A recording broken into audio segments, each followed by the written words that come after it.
Assalamualaikum warahmatullahi wabarakatuh. Dengan saya Edi Mulyadi. Saudara sekalian udah dengar kabar belum? Kabarnya begini, beritanya pemerintah mengucapkan terima kasih, sangat berterima kasih kepada Habib Rizik Syihab.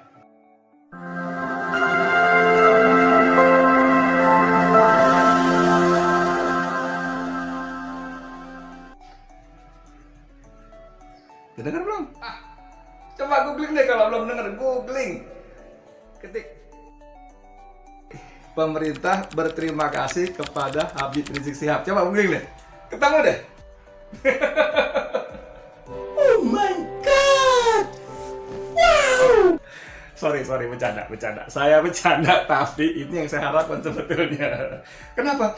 Karena, nah ini penting nih saudara nih ya. Karena dengan adanya Habib Rizik Syihab pulang ke Indonesia, maka pemerintah diuntungkan, tanda kutip. Diuntungkan. Pertama, pemerintah menjadikan Habib Rizik sebagai kambing hitam. Kambing hitam dari kegagalan rezim ini mengelola negeri.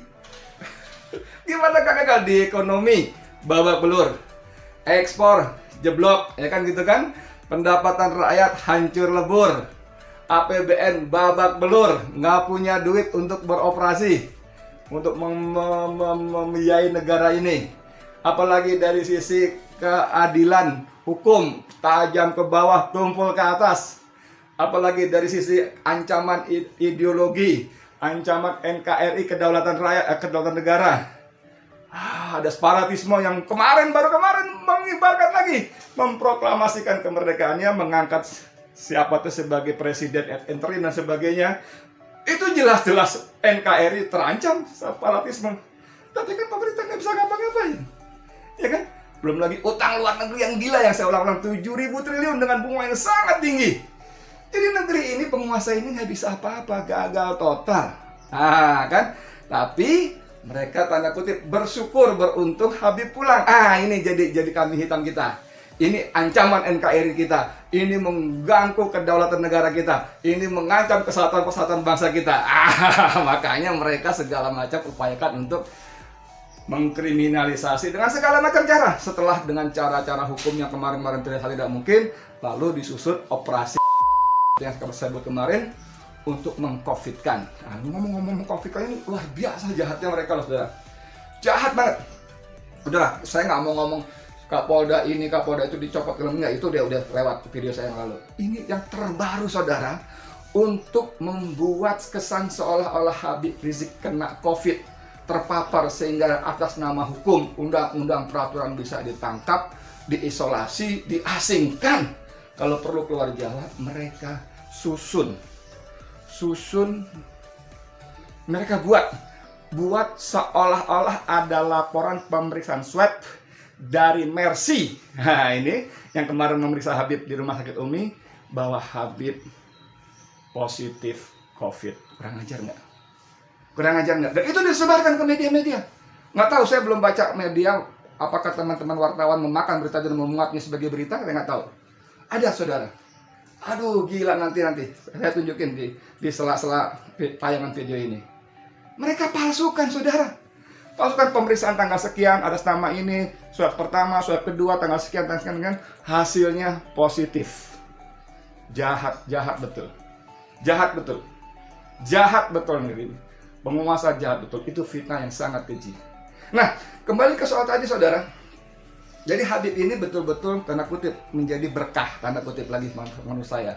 Menjadi exit bagi penguasa yang minjam istilah Rocky Gerung dungu lah gitu ya. Kenapa nggak dungu? Bayangin ketika kita sibuk dengan COVID, ketika pemerintah menggiring semua opini kepada Habib Rizik sebagai musuh negara, musuh NKRI, pemerintah DPR kembali membahas RUU HIP. HIP yang kemarin ditolak besar-besar oleh seluruh elemen bangsa di banyak daerah, dibahas lagi. Kita tahu tuntutan kita kemarin, bahkan saya waktu jadi korlap aksi tanggal 24 Juni depan gedung DPR, saya sempat menjadi dipanggil polisi 2 kali karena ada accident, menurut saya tadi accident pembakaran bendera PKI plus bendera salah satu partai. Dipanggil 2 kali di polisi sebagai korlap. Itu kita tolak. Itu tidak dicabut dari Prolegnas, Program Legislasi Nasional. Dan sekarang di tengah kita ribut soal COVID, ketika pemerintah sibuk membangun opini Habib Rizik sebagai musuh negara, musuh NKRI, mereka kembali membahas undang-undang HIP. Jahat nggak? Haluan ideologi Pancasila. Yang ada Trisila dan Ekasila itu. Yang ada Neo-Nasakom dan ada PKI itu. Dan masih soal bagaimana mereka memanfaatkan, mengalihkan isu. Di tengah suasana seperti ini, mereka mengobral, menandatangani kontrak penjualan 200 juta ton batu bara dari Indonesia ke Cina. Nah, saya bacakan ini. 200 juta ton senilai 1,46 miliar dolar atau sekitar 20 triliun. Itu harganya berapa? Harganya menjadi 1 tonnya dijual 103.000 atau sekitar 7,2 miliar per ton dalam kontrak itu. Sebanyak 200 juta ton. Dijual 1 tonnya cuma 7,25 dolar per ton. Anda tahu berapa harga kontrak batu bara di pasar internasional? 70 ton per dolar. 70 dolar per ton. 70 dolar per ton. Jadi negeri ini menjual sumber daya alam kita, rakyat Indonesia, hampir 10% harganya di bawah harga pasar internasional. Dan ini ditandatangani, saudara, ketika rakyat semua bangsa Indonesia, umat Islam negeri ini digiring betul-betul opininya bahwa Habib Rizik adalah musuh negara, penghancur NKRI, akan menenggelamkan kesatuan dan persatuan. Jahat sekali, saudara. Jadi, tadi kalau saya buka video ini, sudah dengar pemerintah berterima kasih pada Habib. Ya, sebetulnya harusnya begitu. Dengan Habib pulang mereka punya kambing hitam. Wah, saya ini blok on nih, ekspor saya jeblok. APBN saya babak belur, nggak punya duit. Kalau sampai Januari, Februari nggak dapat duit utangan, saudara. Aduh, saya nggak tahu bagaimana negara ini akan dioperasikan biayanya. Bagaimana dana alokasi daerah, TAU, dana alokasi umum, atau transfer daerah dana alokasi umum, dana alokasi khusus ke daerah untuk membiayai APBD mereka tidak terjadi dari pusat. Apa yang terjadi, saudara? Jangankan bangun gedung, jangankan miara taman, bayar office boy di kantor-kantor pemerintah saja mungkin tidak sanggup.